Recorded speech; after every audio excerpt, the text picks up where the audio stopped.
Hi, I'm Doc Greenthumb. Welcome to GrassRoutes. This is the first video installment of a series designed at empowering you all to grow food for yourself, your family and your community. Today we're privileged to be at Kahu Farm where we're going to show you how to turn raised beds with the help of these products supplied by Wethersfield Certified Organics in Helensville into a productive raised beds backyard supermarket for you guys.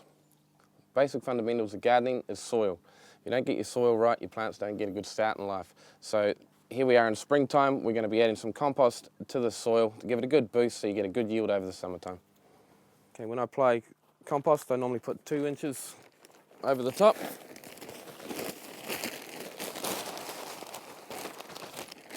I don't worry about forking it in too much. Nature takes its course over time. It's much more cost effective in time as well. You don't have to be slaving away at the garden all day. The worms will come up and take care of it, and the rain will water all the nutrients down, and that's just enough to feed your garden for at least a year. So we're planting some bull's blood beetroot at the moment, which is an American heirloom.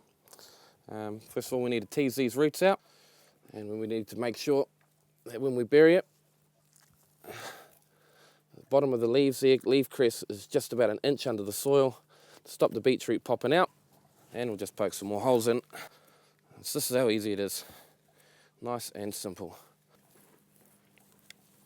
Okay, so we've got 3 rows of 2 varieties of beetroot.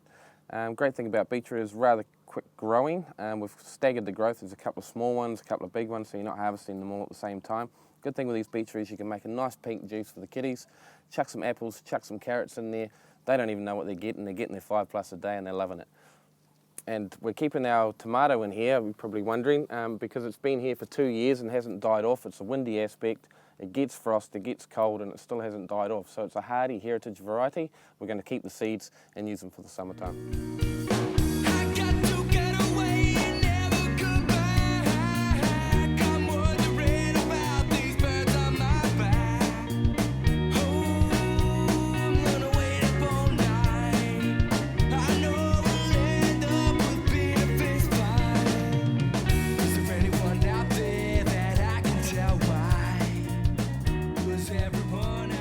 Okay, while we're in this stage, it's best to get before you do the planting, get all the roots out, get all the debris out from the winter to prevent any disease and stuff lying around in the rotting matter.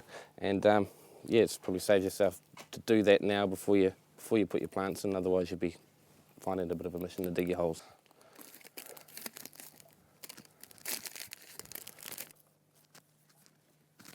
What we put in this bed are heritage varieties, old world brassicas. They don't form flowers or heads like cabbages and broccolis. The contemporary varieties is old world. They're more nutritious, they're more hardy, they're more disease resistant. They handle a lot more climate changes, temperature wise. And so what we've got here is Russian kale, ragged jack, and we've got, that's a Russian heirloom. This one here is the kale squire, which is a blue-green curly one from Scotland. This one here is the black cabbage palm, or cavallo nero, from Italy, and it's an Italian heirloom. And they're very nutritious and great to eat in the salad raw, or if you want to put them in juice, or some people even dehydrate them and make chips out of them. I guess the odd gardener out there is probably wondering why I'm planting these cabbages so close together. It's because they are the space-saver drumhead.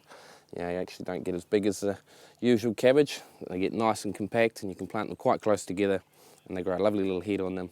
It's just a great way of getting a lot of food out of a small amount of space. So, pop that one in.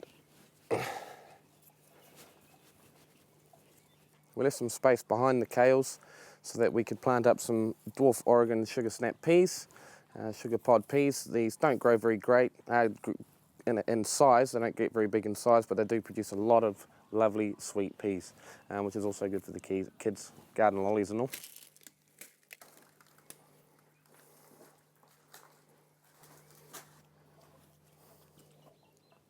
So that's the peas in, and that garden done.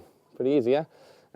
Dr. Greenthumb tip, if you're worried about organics and organic fruit and vegetables, and you're worried about where you're sourcing your seedlings from, don't worry about it. Get the soil out, wash it off the root ball, maybe give it a little feed with nitrosol or something like a seaweed feed, and then plant them in some organic soil. The plant that comes from that will be organic, don't worry about it. This is going to be our wheatgrass bed. We have used Wethersfield Certified Organics potting mix. because it is full of nutrients. It's full of vermiculite, perlite and pumice, which is great for aeration and helps with really fast grass spears growing. So we need to be harvesting this for juicing all the time. And wheatgrass juice is very nutritious. So we're getting some efficiency out of our garden, getting some nutrients out of our garden for us.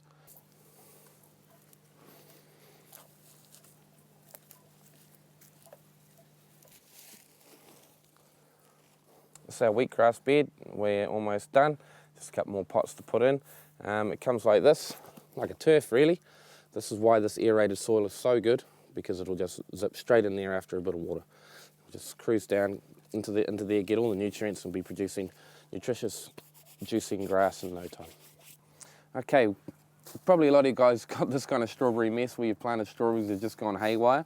What you can do here, which is what we're going to do here, is we're going to turn this whole bed into strawberries from these small amount of strawberries here, and I'll show you just how to do it.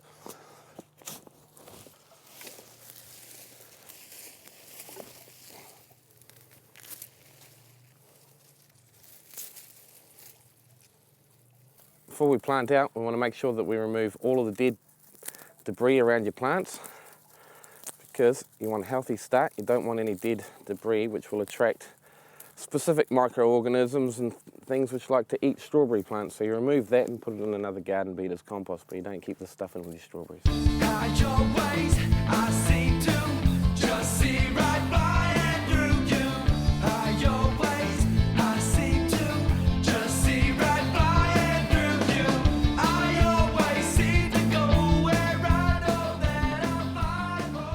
From 3 strawberry plants planted last year, we've now got 60 baby strawberry plants. So we're only going to be planting 45 here, 45 to 50. The rest are going to go off to somebody else.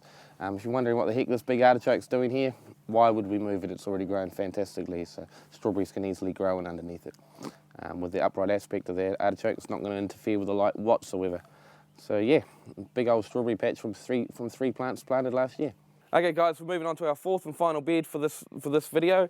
This is going to be a herb bed for medicine and food flavourings. At the moment we've got mint, pizza thyme and some rosemary. It's a bit rough. We're going to tidy it up, give it some fertiliser, give it some compost, bump it up. We're also going to be focusing in the next video on a pick-as-you-go garden, which is going to contain nice vegetables you can just pick and go and make salads out of. And that's for the next video, so stay tuned for that one. Meantime, I'd like to say thank you to Wethersfield Certified Organics in Helensville for providing all the lovely plants and all of the compost for us today. Thank you very much guys, and we'll see you in the next video.